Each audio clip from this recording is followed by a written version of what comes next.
Until I saw a group of Russians visiting a clinic in northeast China. I realized how friendly the Chinese medical system is.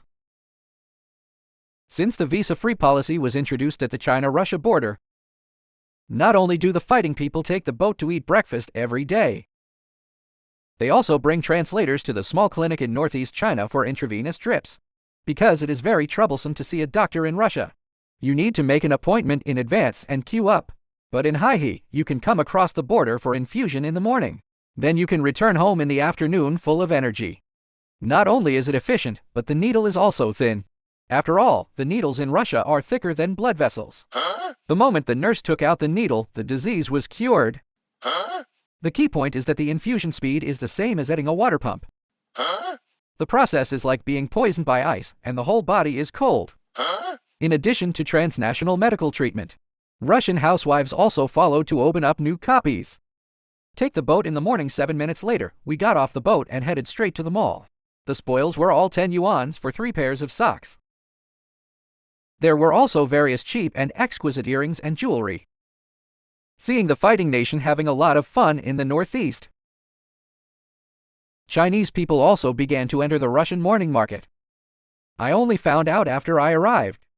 In Russia, caviar is sold by the barrel. Meat and dairy products are sold cheaper than vegetables. Fresh beef is 21 yuans per pound. A whole large rib is only 9 yuans. Because Russians don't know how to make pig's trotters, they are all 2 yuans each, sold at a low price.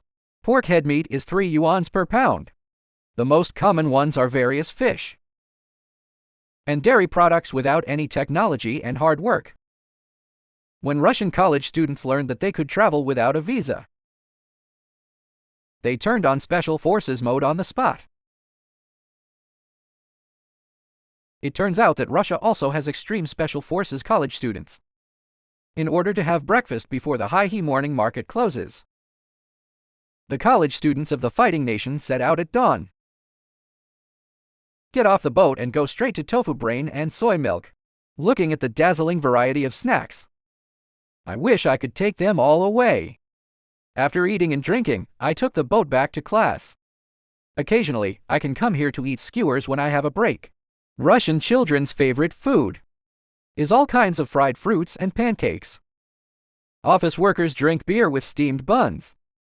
When the uncles have nothing to do, they go to the Northeastern restaurant, share a table with the Northeastern brothers and drink wheat juice.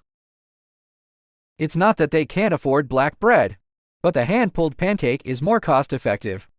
After getting tired of the cold breakfast, sitting in the bustling Northeast morning market, eating a hot meal, for Russians, it's like exploring a new world.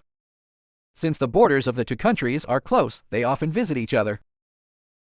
Morning market vendors have also become import and export traders. All the grandpas and grandmas in northeast China can speak Russian. Even street vendors casually throw in Russian words. Russian morning market bosses can communicate in Chinese without any pressure. After visa exemption, they are everywhere on the streets.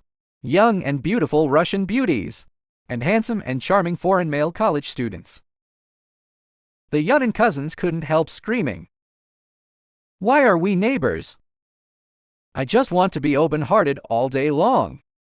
What do you think about cross-border medical care between China and Russia or economic interaction on the border between China and Russia? Welcome to leave a message for discussion.